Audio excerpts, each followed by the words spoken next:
Welcome to the Fintech One-on-One podcast, formerly the Lend Academy podcast, episode number 298. This is your host, Peter Renton, chairman and co-founder of Lend at Fintech.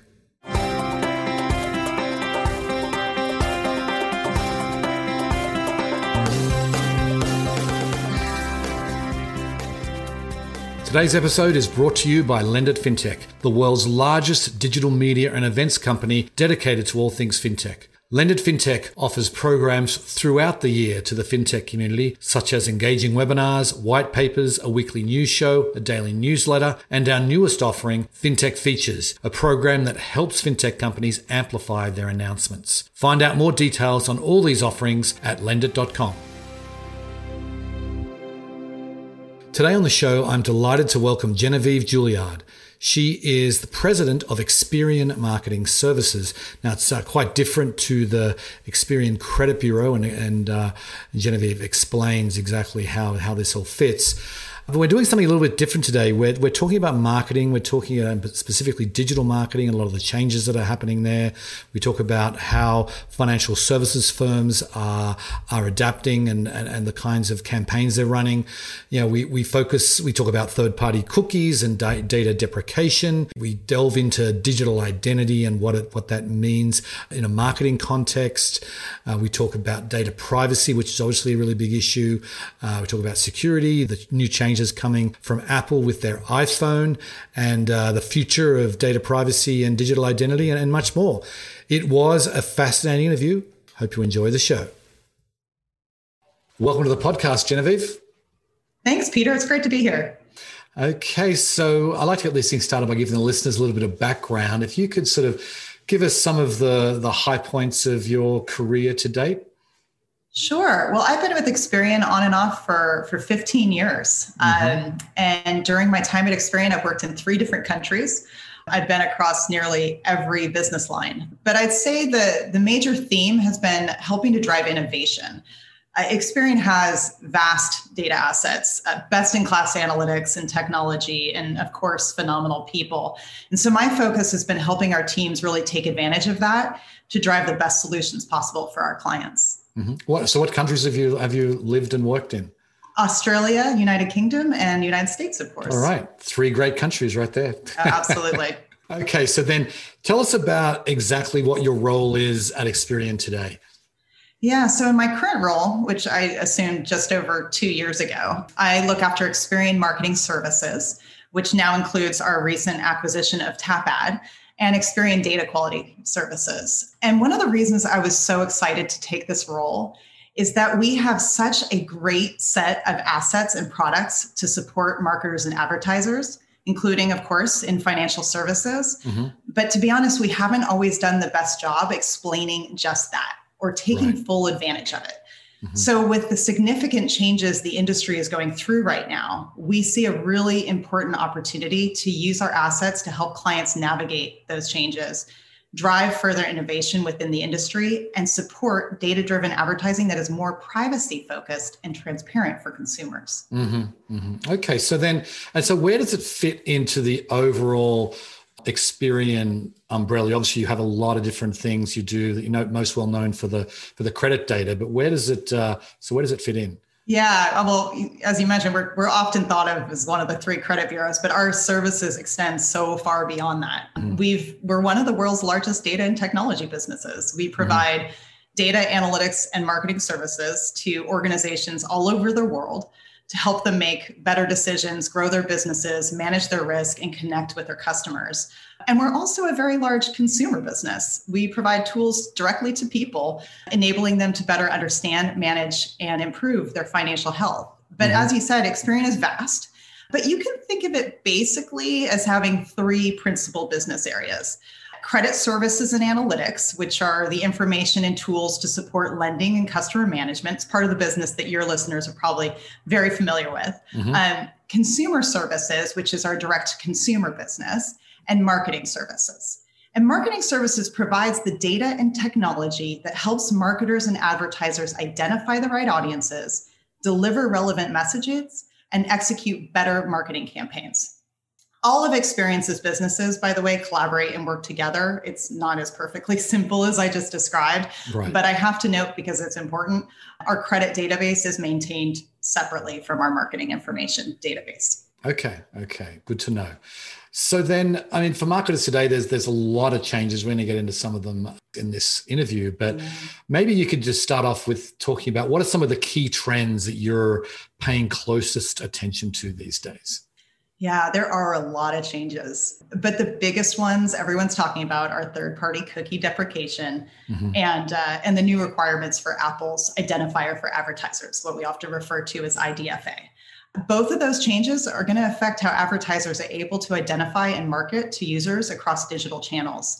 Of the two, the most significant immediate hurdle for our industry is going to be adapting to life beyond third-party cookies, which is fundamental right now for programmatic advertising. A related trend is an increasing focus on transparency, privacy, and consumer control.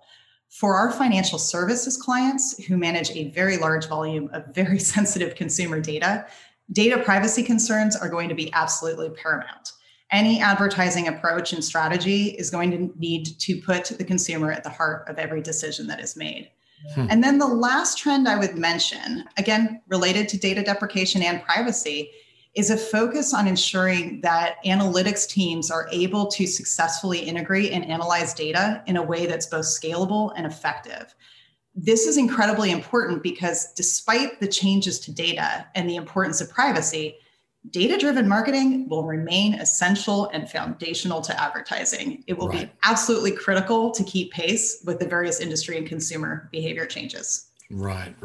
Well, I want to dig into the third-party cookies thing, because that's something that I know that marketers in the financial space have used for a long time. I mean, when you go onto someone's website, they will follow you around the web until for at least a couple of weeks, it seems like. But just explain exactly what is changing and how it's going to work. Yeah. So I'll start by describing what is data deprecation, right? Yeah. People's term. That's when the ability to access a certain type of consumer data becomes more limited.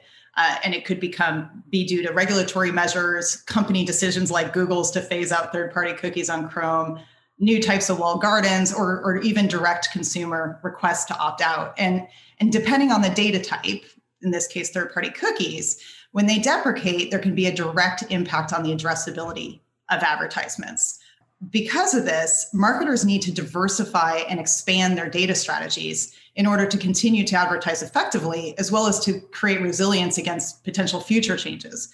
So in the case of third-party cookie deprecation, which currently a lot of the programmatic advertising methodology relies, we're advising marketers to start exploring first-party digital data identifiers, data extension, and stronger data collaboration to ensure they're prepared for the future. But it's also worth noting that the upheaval we're seeing right now isn't just about replacing the cookie. It's also about how we fundamentally view identity and the role of consumer privacy. And our view at Experian is that marketing solutions going forward, they have to be natively privacy forward. It needs to be part of how they're built. Interesting. So then maybe we could talk about that and let's talk about digital identity for a second, because that's something that really is the core here to what's going on. I mean, how does Experian view digital identity in the context of the Experian marketing services? Well, fundamentally, the challenge of identity, regardless of the industry change we're currently experiencing, has been the ability to resolve various data points and identifiers to a household or an individual type. Right now, there are lots of third-party cookie alternatives hitting the market. But as consumer behaviors and technology continues to evolve, so will digital identity, and new types of data and identifiers will continue to emerge as well. And that's because our market and identity, it's inherently dynamic. 3 years ago, we didn't talk about connected television, and now it's a critical, important digital identifier. This year, there's going to be changes to IDFA. Next year, it's third-party cookies. The year after that, we don't know with certainty what it'll be, but it'll be something. Mm-hmm. So given that context, instead of driving marketers to a single solution, Experian Marketing Services is focused on enabling the ecosystem through what we consider healthy diversification by supporting multiple existing and new identifiers as they emerge. Okay. The deprecation of third-party cookies, it's creating a shock because there was an overdependence on one type of identifier. So it's a hard lesson learned. So at Experian, we're focused on supporting the overall ecosystem resiliency and ensuring our clients and partners have the ability to take advantage of all the new data types as they emerge, whether they're third-party cookie alternatives or something else. And in part, we're doing this by supporting more effective interoperability of the various digital data types. So what are some of the third-party cookie alternatives? Because we said we've relied on this for so long. What are some of the things that is anything going to be as good as the cookie that that person visited that website? Yeah. Well, there are some very good solutions coming to market by some very reputable companies, some of which are based off of first-party cookies. And to say, will any be as good? Well, we believe that in summation across digital identifiers, we can create an advertising ecosystem that is as effective as the one we're working within today, and frankly, more resilient. But that's because we'll have multiple different kinds of identifier in addition to the other digital identifiers, which are not deprecating, right? That are not third-party cookies. There's plenty of others, as well as other types of data in coordination with digital identifiers is also as critically important towards effective advertising campaigns. So yes, I think the answer is we can support a resilient and effective and privacy-forward ecosystem as we move forward if we build it in the right way. Okay, so can you just explain the difference between a first-party cookie and a third-party cookie? Yeah, so a first-party cookie is a cookie that's established due to a direct relationship with a consumer, between a consumer and a publisher. The difference between that and a third-party cookie can be dropped by an entity that is not part of that direct relationship. So if you go to a specific website, a third-party cookie may be dropped that is not the owner of that website. It could be a completely different company. Gotcha. Okay, so the first-party cookies are staying. So that there's not going to be any changes there. Is that what you're saying? There are not. First-party cookies are here to stay. At least for the time being, of course. Who knows? Okay. Well, our industry is very dynamic, and that's why we encourage a lot of different types of identifiers to be taken advantage of. Right. Yeah, it makes sense. So then I want to talk about Tapad. I know that this was a big acquisition for you guys, and they are a leader in the digital identity resolution. So what were the key drivers? What were you trying to do there? What was behind the decision to acquire Tapad? Yeah, I'm really pleased they're part of our team. Well, it ties into what we've been talking about as new digital identifiers and data types regularly emerging, some of which have yet to be announced or even created. Tapad will help us support our clients through this constantly evolving ecosystem. And as you probably know, Tapad is the leading cross-device digital identity graph. A large part of the attractiveness of Tapad is that their approach and role in the ecosystem is very much in alignment with Experian's. We are philosophically aligned. And that is to develop solutions, like I said, that are enabling, that support our clients and partners' ability to navigate and benefit from data through all kinds of industry, consumer, and technology changes. The addition of Tapad allows us to complement Experian's leadership in data and identity with Tapad's leading cross-device digital identity graph. It covers 350 million individuals and 140 million households. So rather immediately, that combination of capabilities advances that interoperability we were talking about and positions us to support our clients in that post-third-party cookie world. But there's one other reason, well, there's many other reasons, but one other reason we're also very excited is in addition to supporting digital identity and interoperability, Tapad complements Experian's capabilities in connected television. Mm-hmm. Connected TV, as you probably know, is growing exponentially. It's estimated that ad spend in CTV is going to reach $20 billion in the next few years. And for CTV, Tapad's digital identity capabilities alongside Experian's offline identity and data assets enhances our clients' cross-screen campaigns and enables them to streamline their digital and connected TV ad buys. So really important towards allowing our clients to take advantage of this rapidly growing advertising space. I think I need another definition. What is connected TV exactly? Sure. So, I encourage your audience, raise your hand if you have a Wi-Fi connected television. I bet you have one or more than one, right? Mm-hmm. So that is a connected television that has a fingerprint associated with it, and that can be targeted for advertisements, for very targeted advertisements. It's an emerging but rapidly growing space in the advertising world, and is really attractive for a number of reasons. Right. So can you identify based on I've got a connected TV. I mean, it's I think every TV these days is right. Pretty much the newer TVs anyway. But is that sort of can you sort of isolate that I own that TV and I'm also the person who goes and reads the Wall Street Journal every morning and does and has this, are those two things coming together? We can. We won't say we can't isolate that it's Peter, right? Okay. But we can say that the person who owns this tablet, who's been recently browsing on the Wall Street Journal, very, very likely also owns this connected television, and also is very likely a male within a certain age with a certain kind of family profile, perhaps income demographics, or even familiar hobbies. All of those things we can discern. Right. Okay. So are we going to get to the stage where the TV, TV producers will be able to use that information? Is it happening today, where they're using the information that you have with the connected TV, that delivering ads? Because right now you watch network TV, everyone's got the same ad. I mean, except for the local. Not at all. So it's the local already areas. It's already happening. Without connected TV, linear TV, so that's the network that you were describing, a lot of that advertising is data driven.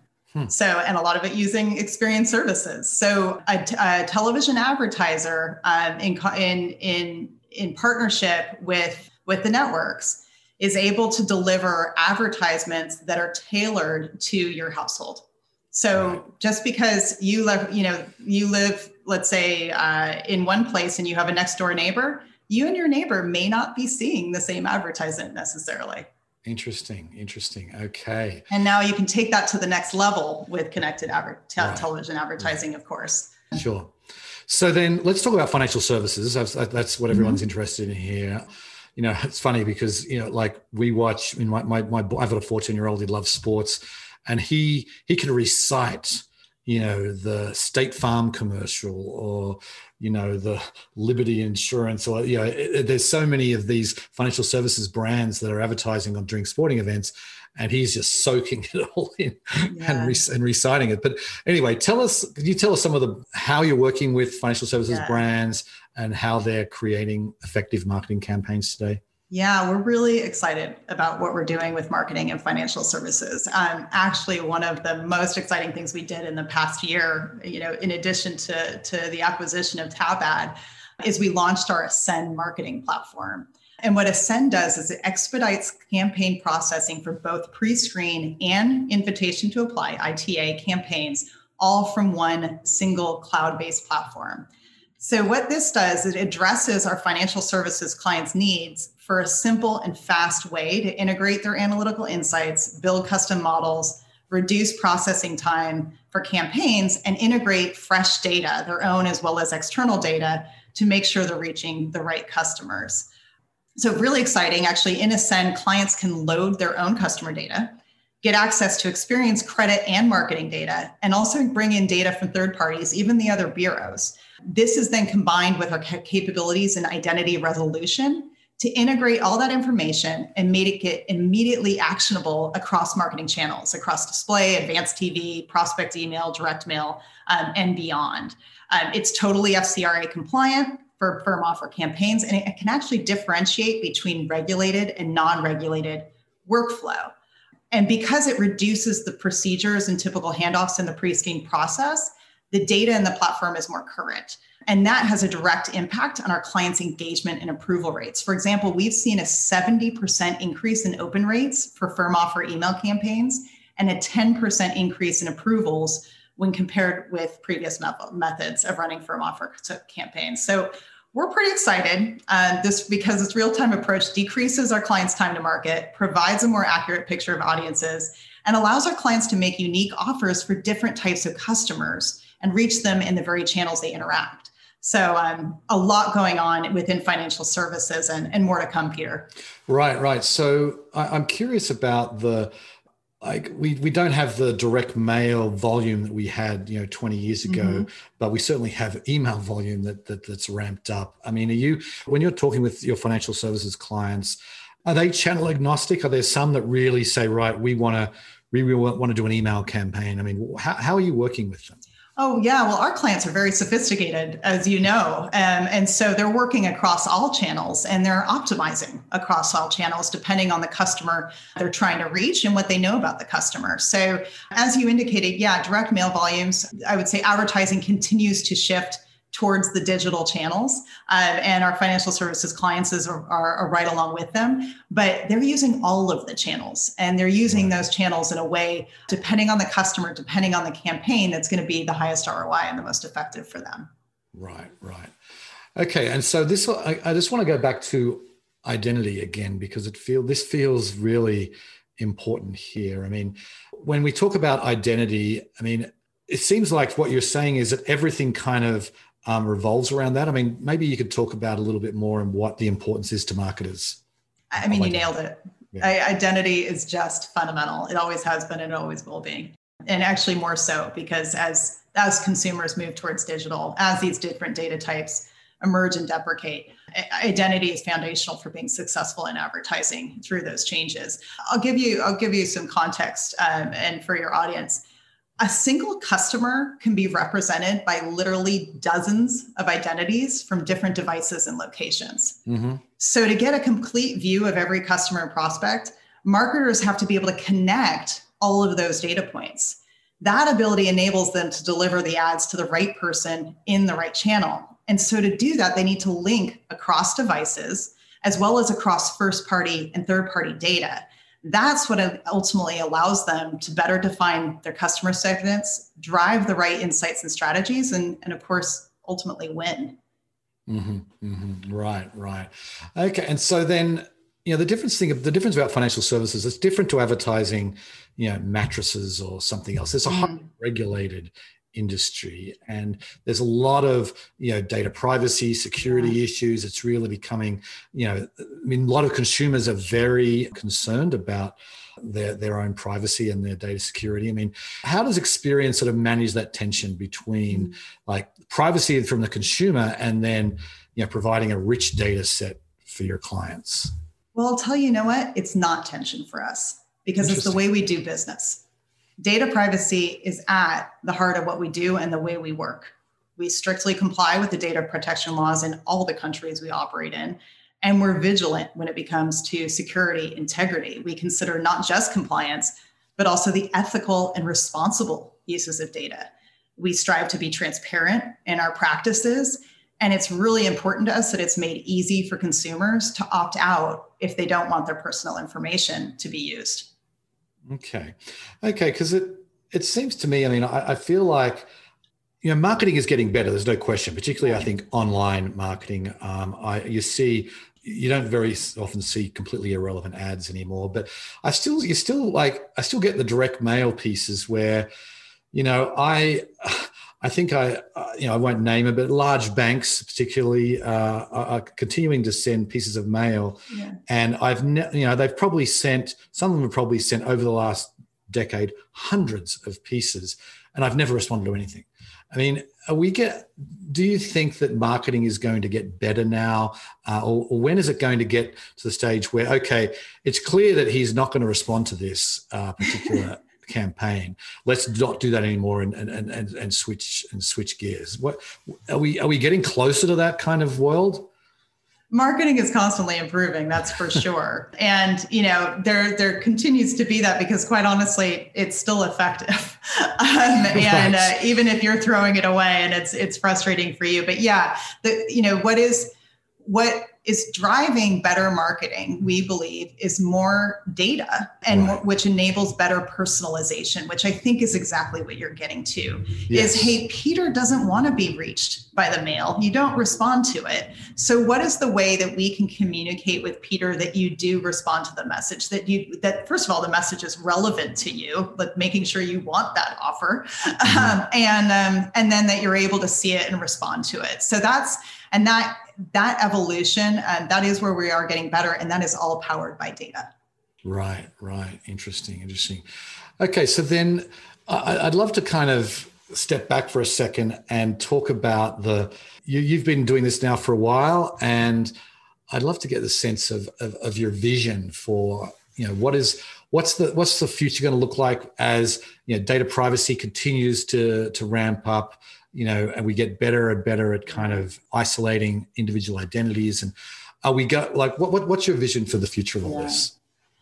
Well, the future of digital identity and privacy are intertwined, right? That's simply the case. Right. So our view is that marketers need to shift focus to building trust, providing clearer value, being more transparent, and ensuring there's relevancy and a positive digital experience. What we were just talking about, that relevancy.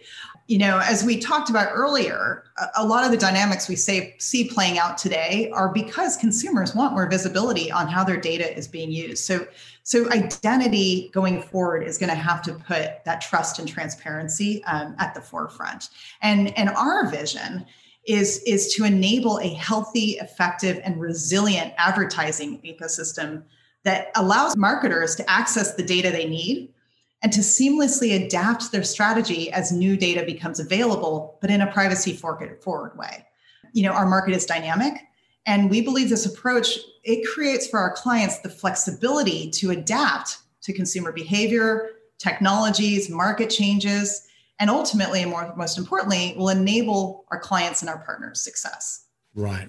Yeah, before I let you go, I do want to ask about, we're recording this the day after Apple's big day, and they talked about how you now have to sort of opt into tracking and all that sort of thing. It feels like they're becoming a lot more concerned about data privacy, and which obviously driven by their customers. And I just want to clarify with the mobile phone is its own kind of thing. There's just so much data. Someone said that each mobile phone generates like 20 gigabytes of data a day, and it's all able to be analyzed. But when you look at mobile and you look at what Apple's doing, and you talked about is it IDFA? IDFA. So maybe just before we close, just touch on that and how, because mobile is just, it's the center of everyone's lives pretty much now, is their mobile device. So how is that kind of going to play out in your mind? Yeah. So mobile is incredibly important. And what Apple announced is, each Apple device, every iPhone, if you will, has a mobile advertising identifier. It's called IDFA.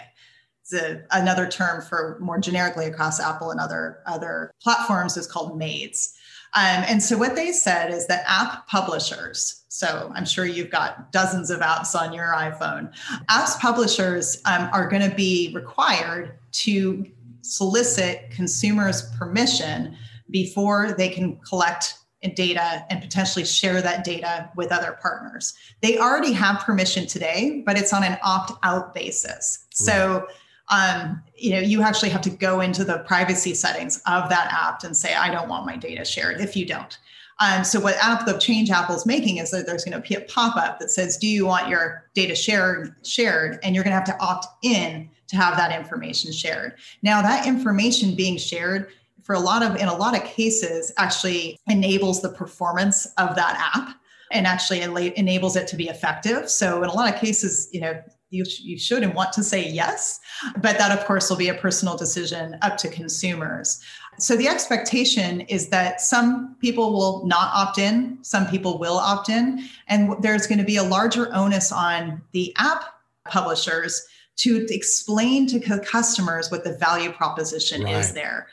Why the data, why they need the data and why they share the data and what the benefit is directly to that consumer.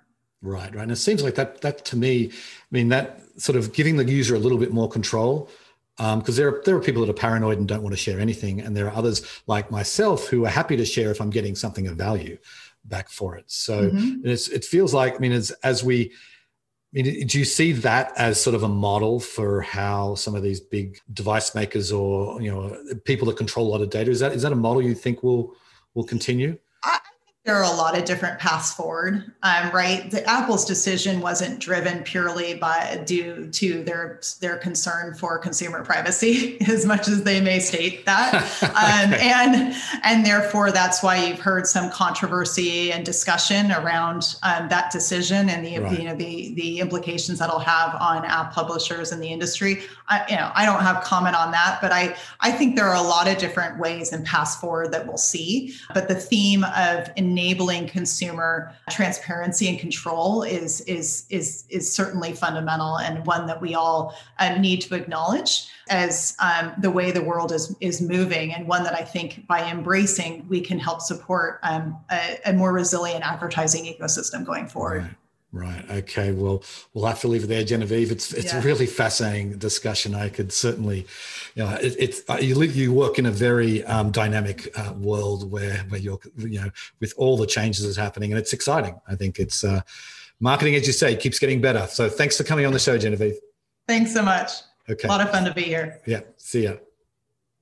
I thought it was really interesting that Genevieve said, from her perspective, there's really no tension between data privacy and providing rich data for marketers. And to me, that really should be the way that all advertisers and all device makers and everyone in this space operates, because people want data privacy, and particularly today where data is so readily available on the dark web, and people want to be able to at least have some semblance of control over their data, whether that's credit data, whether that's personal data for marketers or what have you. So, it's really great to see that there are best practices here that really take data privacy into account while providing, as much data as possible to marketers.